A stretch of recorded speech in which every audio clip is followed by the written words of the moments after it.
आप देखो जितने हमारे प्राचीन धर्म ग्रंथ हैं ना, वो जीवन में हमें हर परिस्थिति में आगे बढ़ने की शिक्षा देते हैं, मोटिवेट करते हैं और सबसे इम्पॉर्टेंट बात हमें सिखाते हैं कि जब भी कोई इंसान आपको कष्ट दे रहा है, रुला रहा है, घुटा रहा है, डरा के रख रहा है, आप सिर्फ और सिर्फ ऊपर वाला पे विश्वास रखा करो। ऊपर वाला उस इंसान को किसी न किसी फॉर्म में सज़ा देगा ही देगा। आप देखो द्वापर युग में अगर आप गौर करो तो गंगा ने शांतनु को, गंधारी ने कृष्ण को, द्रौपदी ने कौरव को, अंबिका ने भीष्म को, कंडव ऋषि ने पांडु को, परशुराम ने कर्ण को, कर्ण और युधिष्ठिर ने अपनी माँ कुंती को, श्री कृष्ण ने अश्वत्थामा को और फिर श्री कृष्ण ने अपने पूरे परिवार को कर्ज करके, उनके निगेटिव कर्मों के लिए कर्ज करके कहीं न कहीं निगेटिविटी का सदा के लिए अंत किया। देखो ये तो छोटी सी बात है ना, हमें जीवन की कितनी बड़ी शिक्षा देता है। ये बताता है कि जब भी आप किसी के मन के आत्मा को दुखी करते हो ना, तो उसकी आत्मा से बहुत सारे जो होते हैं ना निगेटिव वाइब्रेशन निकलते हैं, निगेटिव थॉट्स निकलते हैं और वो निगेटिव जो थॉट्स होते हैं ना, जो इंसान आपको कष्ट पहुंचा रहा है उस तक पहुंचते हैं और वो इंसान जो होता है सफ़र करता ही करता है, वो इस इंसान के जीवन में विघटन शुरू होता ही होता है। इसलिए देखो आप सिर्फ और सिर्फ ईमानदारी से, ऑनेस्टी, रिलीजियसली, इथिकली अपना कर्म अच्छा करो, भगवान पे विश्वास रखा करो। भगवान देखो हर परिस्थिति में आपके पीछे खड़ा होता है। ये है, ये और बात है कि भगवान हमें दिखता नहीं है, क्योंकि जो टीवी की जो सीरियल होते हैं उसमें चूंकि उन्हें पिक्चर फॉर्म में दिखाना होता तो भगवान को ऐसे ला के खड़ा कर देता। और हम सब एक संसारिक आदमी हैं, तो हमारे पीछे भी भगवान है, लेकिन वो भगवान जो होता है ना अनसीन होता है, मतलब शक्ति बल के रूप में, एनर्जी के रूप में भगवान हमारे पीछे खड़ा होता है। और देखो आपके मन को, आत्मा को कोई रुलाता है, डराता है, धमकाता है, आप अंदर से बहुत ही कुंठित होकर रहते हो, मजबूर होकर जीते हो, कभी भी परेशान मत हुआ करो। आप मान के चलो कि आपके जीवन का ना कष्ट ख़त्म हो रहा है और वो इंसान जो आपको कष्ट दे रहा है उसके जीवन में अब कष्ट का समय जो है शुरू हो रहा है। आपका काम सिर्फ और सिर्फ ऊपर वाले पे विश्वास रखना। और मेरा पर्सनली ये मानना है कि भगवान जो है धरती पे प्रत्यक्ष है, प्रत्यक्ष को प्रमाण की कोई ज़रूरत नहीं होती। भगवान जो होता है ना भावना होता है।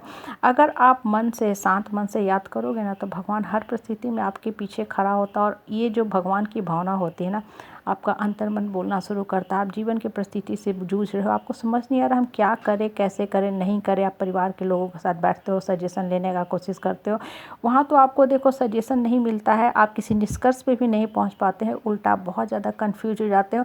आपको अपना जीवन ही बोझ लगने लगता है, आपको ये जीवन ही बर्डन लगने लगता है। आपको लगता है कि मेरा लाइफ का पर्पस क्या है, मीनिंग क्या है। हम सिर्फ क्या सारा दिन दूसरों की ही बातें सुनते रहें और अपने जीवन को बर्बाद करते रहें। लोगों की जो आलोचना होती है, क्रिटिसिज्म के जो शब्द होते हैं, वो आपके लाइफ को बोझिल करने लगती हैं। देखो ये जो सारी बातें जो बोल रहे होते हैं ना, उनको ऊपर छोड़ दो। वो अपनी मानसिकता के हिसाब से बिल्कुल सही काम करें, क्योंकि ऐसे लोग इसी काम के लिए धरती पे आ ही आए हैं।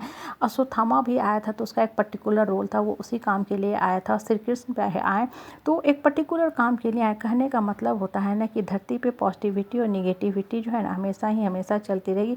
इसलिए परिवार में जब भी आपको ये जो खाली पीली लोग बैठे मिलते हैं ना, जिनसे आप बहुत परेशान हो जाते हो, मन दुखी हो जाता है, जो लोग आपके जीवन में रुकावट लाते हैं, आप गौर करो तो वो इसलिए आ रहे हैं क्योंकि उनको आपको उठाना है। भगवान उन लोगों को आपके सामने अनसीन फॉर्म में ला के खड़ा कर रहा है कि आप अपने अंतर्मन की जो शक्ति है ना उसको उठाओ। वो कहीं न कहीं भगवान ऐसे मुसीबत देने वाले लोगों को भेजता है आपको पुरस्कार देने के लिए। नहीं तो होगा क्या कि आप एक कंफर्ट जोन में जीने लगोगे। और देखो जो इंसान कंफर्ट जोन में जीता है ना, वो कभी भी अपने अंदर की शक्ति का पूर्ण रूप से इस्तेमाल नहीं कर पाता है। बच्चे जो होते हैं ना, मैथ्स का जितना हार्ड से हार्ड प्रॉब्लम सॉल्व करते हैं ना, उतना ही उनकी बुद्धि जो होती है ना तीक्ष्ण होती है, स्किल डेवलप होता है। इसलिए बच्चों को हम क्या बोलते हैं कि कोर्स बुक से छोड़ के थोड़ा हट के भी क्वेश्चन बनाया करो, नेट से बनाया करो, डिफरेंट तरह के क्वेश्चन बैंक खरीद के सॉल्व किया करो, क्योंकि माइंड तभी खुलता है और माइंड बहुत शार्प हो जाता है। देखो जो बच्चे जितना ज़्यादा सॉल्व करते हैं ना, वो फिर कैलकुलेशन भी हाथ में ही कर लेते हैं, उन्हें कॉपी पेंसिल की भी बहुत ज़्यादा ज़रूरत नहीं पड़ती है। हमारे लाइफ के साथ भी बिल्कुल यही चीज़ होता है। हम सब देखो संसार में रहते हैं, एक संसारिक इंसान है। ऋषि मुनि संत महात्मा तो है नहीं, बहुत सारे जीवन के भी कष्ट झेलते हैं और उससे कई गुना ज़्यादा कष्ट हमारे जो अपने निकटवर्ती लोग होते हैं, परिवार के लोग होते हैं, वो हमें हमेशा देते रहते हैं।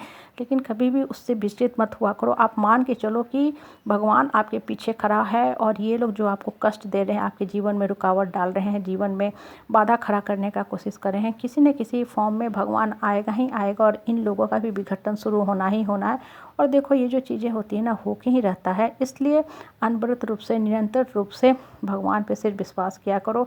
अपने अंतर्मन में जो श्री कृष्ण बैठे हैं, माँ दुर्गा बैठे हैं, उनसे बात किया करो। सारे प्रॉब्लम उनके ऊपर छोड़ दो, आपका जीवन आगे की तरफ जाएगा ही जाएगा।